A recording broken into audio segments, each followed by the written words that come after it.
मेरा नाम पीयूष राठौर है और मैं आपके सामने क्लास 10 का second lesson acid base and salt लेकर के आया हूँ। आपको फर्स्ट लेसन कैसा लगा इसके बारे में तो आपने कमेंट में बहुत ही कम बताया। हाँ, वैसे मुझे आपका कमेंट्स और भी अच्छा लगा। आइए एसिड बेस और सॉल्ट के बारे में जानने से पहले कुछ मुख्य बातें जान लें। इस लेसन में हम लोग एसिड के बारे में जानेंगे, उनके केमिकल प्रॉपर्टीज के बारे में जानेंगे, बेस के बारे में जानेंगे और सॉल्ट के बारे में जानेंगे।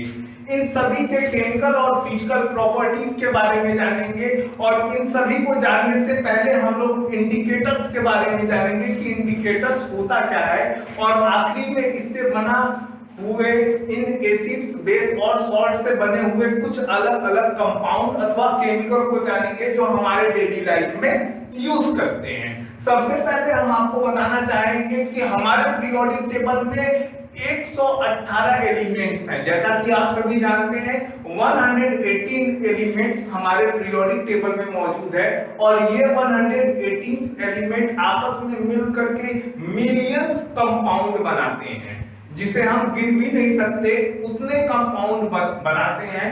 उन कंपाउंडों को तीन अलग अलग कैटेगरीज में बांटा गया है उनके फिजिकल और केमिकल प्रॉपर्टीज के आधार पे।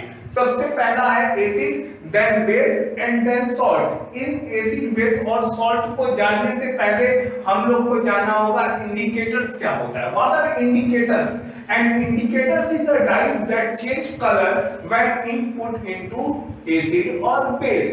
Indicators हिंदी में इसे सूचक बोलते हैं।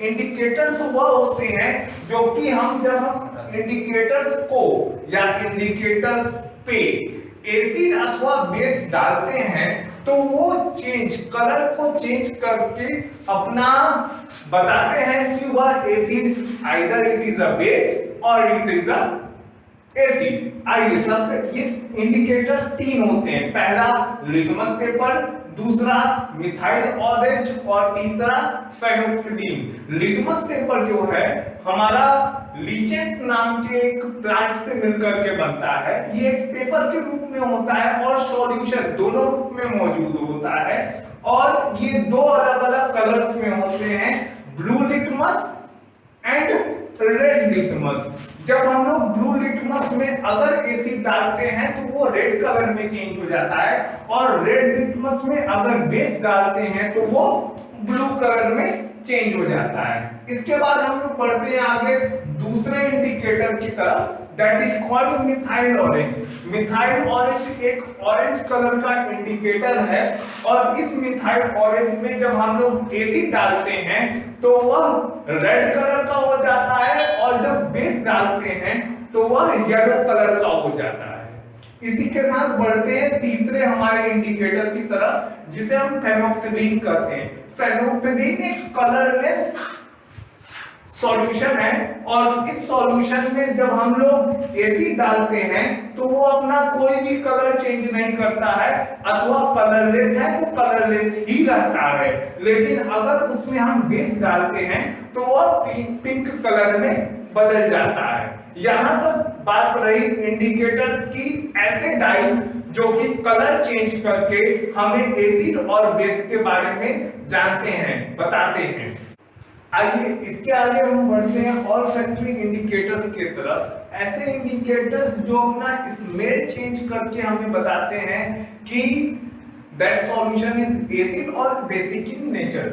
जैसे पहला है ओनियन। ओनियन का एक अपना स्मेल होता है, प्याज का अपना एक स्मेल होता है, लेकिन जब इसमें बेस लगाते हैं तो ये अपना स्मेल चेंज नहीं करता, लेकिन एसिड डालते ही वो अपना उसका स्मेल जो होता है वह डिस्ट्रॉयड हो जाता है, खत्म हो जाता है। इसी तरह एक और एग्जांपल वेनिला का। वेनिला जो है अपनी एक प्लीजेंट इसकी स्मेल होती है और जब इसको बेस में डालते हैं तो इसका स्मेल डिस्ट्रॉयड हो जाता है और एसिड में डालते हैं तो इसका स्मेल डिस्ट्रॉयड नहीं होता है। यहाँ तक रहा हमारा इंडिकेटर्स के बारे में। इसके आगे हम पढ़ेंगे एसिड बेस और सॉल्ट के बारे में। तो सबसे पहले हम चलते हैं एसिड की तरफ। आइए इसके आगे हम एसिड की तरफ बढ़ते हैं। एसिड जो है वो हमारा एसिड शब्द से मिलकर के बना हुआ है। एसिड एक लैटिन वर्ड है जिसका मतलब होता है खट्टा। यानी ऐसे जितने भी सॉल्यूशन जो कि सोर टेस्ट के होते हैं यानी खट्टे स्वाद के होते हैं उन्हें हम एसिड कहते हैं। हाँ, और ये एसिड जहां भी जितने भी ऐसी चीजें जिनका टेस्ट जो होता है वह सोर होता है यानी खट्टा होता है, वह सारे क्या होते हैं हमारे एसिड के अंतर्गत में आते हैं या फिर उनके अंदर एसिड मौजूद होता है। For example lemon, for example orange, for example raw mango, कच्चे आम, ये सारे जो होते हैं वह उनके अंदर एसिड्स मौजूद होती है। जितने भी फल होते हैं उनमें एक खास प्रकार की एसिड होती है जिसे साइट्रस एसिड भी कहते हैं।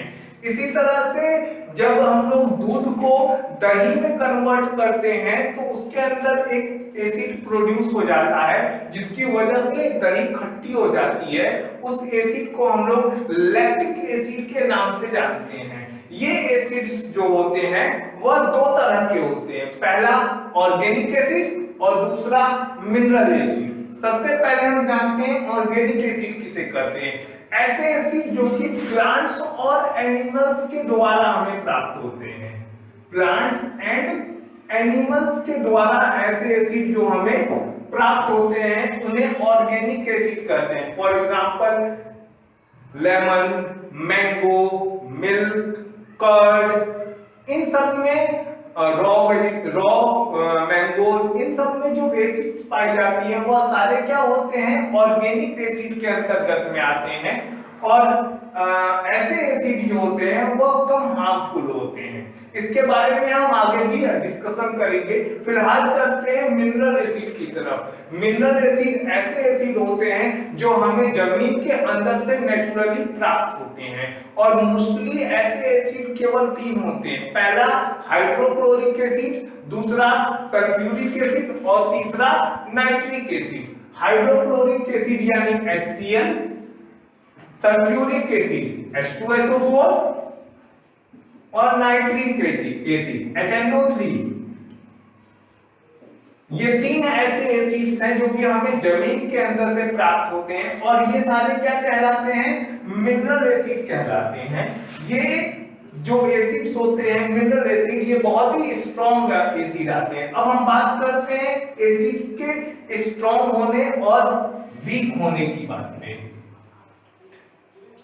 स्ट्रॉन्ग एसिड यानी ऐसे एसिड जो बहुत ही स्ट्रॉन्ग होते हैं, यानी अगर उनको हम हाथों पे ले ले तो हमारा हाथ जल जाए, अथवा कपड़े पे डाले तो कपड़ा जल जाए, लकड़ी पे डाले तो लकड़ी जल जाए। ऐसे जितने भी एसिड्स होते हैं वो सारे स्ट्रॉन्ग एसिड के अंतर्गत में आते हैं। और जितने भी मिनरल एसिड यानी ये तीनों एसिड जो होते हैं वह सारे क्या कहलाते हैं स्ट्रॉन्ग एसिड के अंतर्गत में आते हैं। इसके बाद हम पढ़ते हैं दूसरा ऑर्गेनिक एसिड की तरफ, अथवा सॉरी वीक एसिड की तरफ। ऐसे एसिड जो कि हमें हार्मफुल नहीं करते हैं अथवा किसी भी चीज को हार्मफुल नहीं कर सकते, उनका हम लोग उपयोग करते हैं अपने दैनिक जीवन में और साथ ही साथ उसे खाते हैं। ऐसे एसिड जितने भी होते हैं वह वीक एसिड कहलाते हैं और ये एसिड हमें प्लांट और एनिमल के द्वारा प्राप्त होते हैं। जितने भी कच्चे फल होते हैं अथवा लेमन नींबू होता है, ऑरेंज होता है, इन सभी में हमें क्या मिलता है ऑर्गेनिक एसिड प्राप्त होता है, यानी साइट्रस एसिड उसे कहते हैं वह प्राप्त होता है। उसी तरह से जब कर्ड यानी जो दही होती है उसमें से लैक्टिक एसिड प्राप्त होता है जिसे हम उपयोग भी करते हैं अथवा खाते हैं। तो ये सारे क्या हो गए वीक एसिड के एग्जाम्पल हो गए। इसके आगे हम जानते हैं, हम बात करते हैं कॉन्सेंट्रेटेड एसिड की और डाइल्यूटिंग एसिड की। कॉन्सेंट्रेटेड एसिड ऐसे एसिड होते हैं जिनमें वाटर की मात्रा बहुत ही कम पाई जाती है और जब वाटर की मात्रा बहुत कम पाई जाती है तो ऐसे एसिड टेस्ट में अगर ऑर्गेनिक होते हैं तो बहुत ही खट्टे होते हैं, लेकिन अगर ये मिनरल होते हैं तो पहली बात तो जो मिनरल होते हैं वो ऐसे ही बहुत खतरनाक होते हैं, यानी हमारे स्किन को या हमारे कपड़ों को जला सकते हैं। तो जितने भी कॉन्सेंट्रेटेड एसिड होते हैं वह एसिड ऐसे होते हैं जिनमें वाटर की मात्रा क्या होती है, कम होती है। अब हम बात करते हैं डाइल्यूटिंग एसिड की। डाइल्यूटिंग एसिड ऐसे एसिड होते हैं जिनमें वाटर की मात्रा या तो एवरेज होती है या तो मैक्सिमम होती है, ज्यादा होती है। और जब बहुत ज्यादा अगर वाटर की मात्रा हो जाती है किसी भी एसिड में तो ऐसे एसिड को एक्वस फॉर्म के अंतर्गत में, एक्वस फॉर्म के अंतर्गत में उस एसिड को रखा जाता है। जैसे मान लीजिए एक गिलास पानी लेकर के उसमें 1, 2 या 3 बूंद नींबू के डाल दिए जाएं तो वो क्या हो गया, एसिड का एक्वस फॉर्म हो गया। ठीक, इसके आगे बढ़ते हैं प्रॉपर्टी ऑफ एसिड की तरफ। पहली एसिड की प्रॉपर्टीज है कि एसिड जो है वह टेस्ट में सोर होते हैं, यानी खट्टे टेस्ट में होते हैं। ये बात मैं पहले भी बता चुका हूं।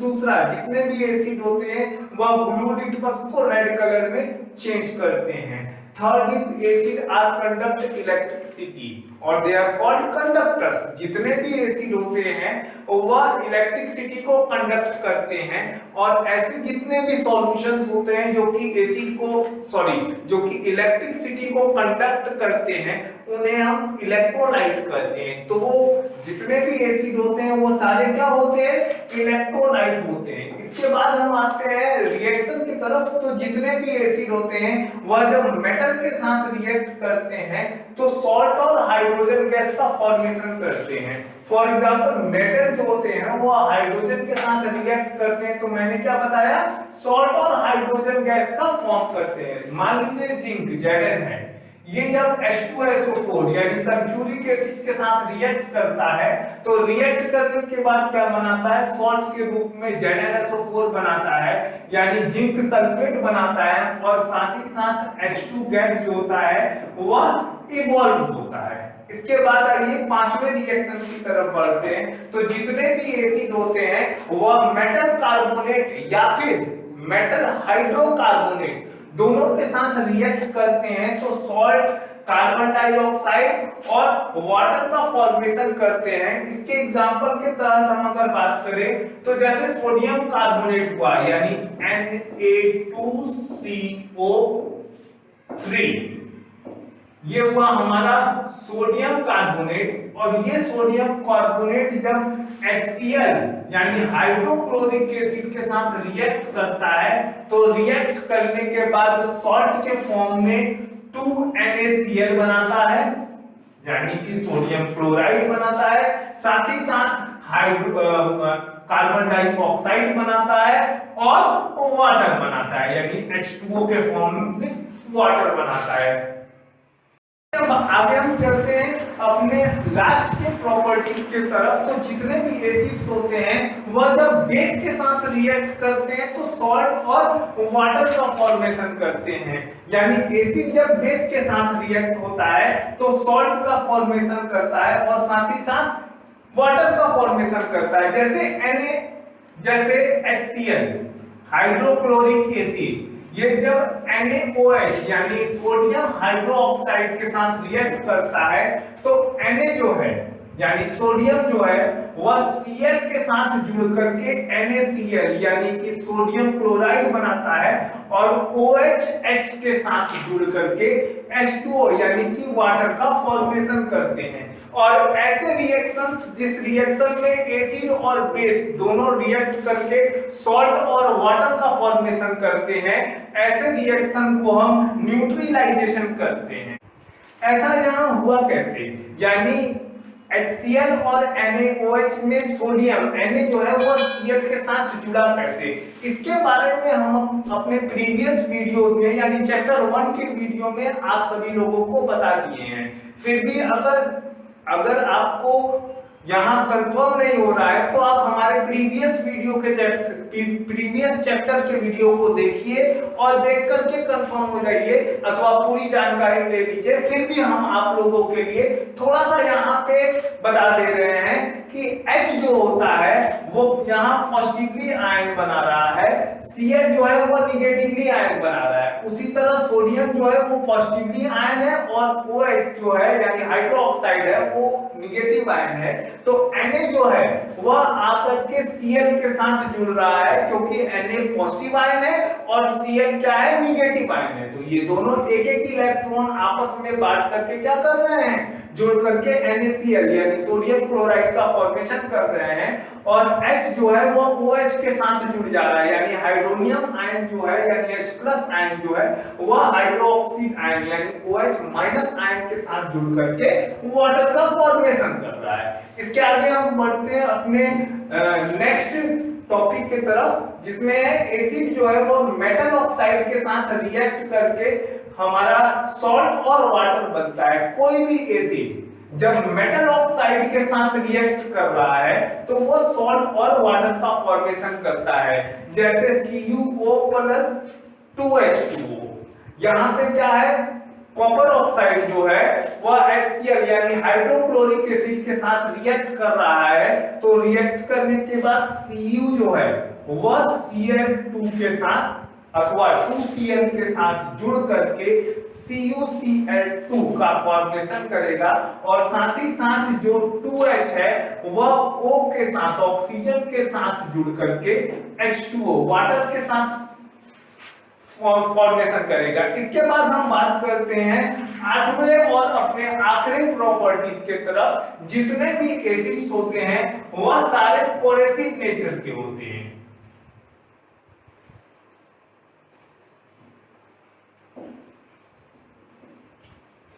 जितने भी एसिड्स होते हैं वह हमारे कोरेसिव नेचर के होते हैं। कोरेसिव नेचर का यहाँ मतलब होता है डिस्ट्रॉइंग नेचर वाले, यानी कि अगर उनको हम स्किन पे डाल देते हैं तो वो हमारे स्किन को गला सकते हैं, अथवा हम अपने कपड़ों पे लगा दे रहे हैं तो कपड़ों के कलर गायब कर सकते हैं, अथवा कपड़ों को ही जला सकते हैं अगर बहुत ज्यादा कॉन्सेंट्रेटेड है तो। इसी तरह वो हमारे लकड़ियों को जला सकते हैं, प्लास्टिक्स को जला सकते हैं। इसी तरह इसीलिए जितने भी मोस्टली एसिड होते हैं उनको हम लोग शीशे के जार में रखते हैं। ऐसा इसलिए क्योंकि शीशे के जार में एसिड का कोई भी प्रभाव नहीं पड़ता है।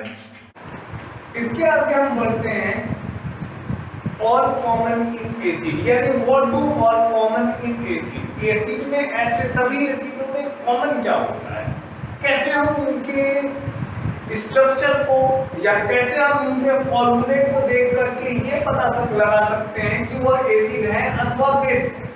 अभी तक तो मैंने आपको इंडिकेटर्स के बारे में ही बताया था, जो कि स्मेल के चेंज करके और साथ ही साथ अपने कलर को चेंज करके एसिड और बेस के बारे में बताते थे। अब हम बात करते हैं कि एसिड्स में कॉमन क्या होता है। जैसे ये HCl है, हाइड्रोक्लोरिक एसिड है। जितने भी एसिड्स होते हैं वह सारे जब डिसोसिएट होते हैं, यानी वो सारे एसिड जब टूटते हैं तो टूटने के बाद हाइड्रोनियम आयन क्या करते हैं, रिलीज करते हैं। ये सभी एसिड्स में प्रॉपर्टी होती है कि जितने भी एसिड टूटते हैं और टूटने के बाद हाइड्रोनियम आयन रिलीज करते हैं, जो कि पॉजिटिव होता है। जैसे HCl है, इस HCl के सॉल्यूशन में अगर हम लोग करंट सप्लाई करते हैं तो हाइड्रोजन H+ के फॉर्म में टूट करके अलग हो जाएगा, और Cl जो है वह Cl- के फॉर्म में टूट करके अलग हो जाएगा। उसी तरह अगर सल्फ्यूरिक एसिड की बात करें तो H2SO4 में जो H2 है वह 2H+ के फॉर्म में अलग हो जाएगा, और SO4 जो है वह नेगेटिव आयन के रूप में अलग हो जाएगा। उसी तरह HNO3 यानी नाइट्रिक एसिड में देखेंगे तो H जो है हाइड्रोजन जो है वह पॉजिटिव आयन के रूप में अलग हो जाएगा, और NO3 जो है वह नेगेटिव आयन के रूप में अलग हो जाएगा। इसके आगे हम बढ़ते हैं एसिटिक एसिड की तरफ। तो जब एसिटिक एसिड में अगर हम कोई भी इलेक्ट्रिसिटी सप्लाई करते हैं अथवा इलेक्ट्रिसिटी कंडक्ट करते हैं तो इसमें CH3 COO नेगेटिव आयन के फॉर्म में अलग हो जाता है, और H जो है वह पॉजिटिव आयन यानी हाइड्रोनियम आयन के फॉर्म में अलग हो जाता है। इन चारों में अगर हम देखें तो हाइड्रोजन जो है वह पॉजिटिव आयन के रूप में कॉमनली अलग हो जा रहा है। तो जितने भी एसिड्स होते हैं उनमें यही कॉमन होता है कि जब भी वो डिसोसिएट होते हैं अथवा टूटते हैं तो टूटने के बाद हाइड्रोनियम आयन जो होते हैं उनको रिलीज करते हैं।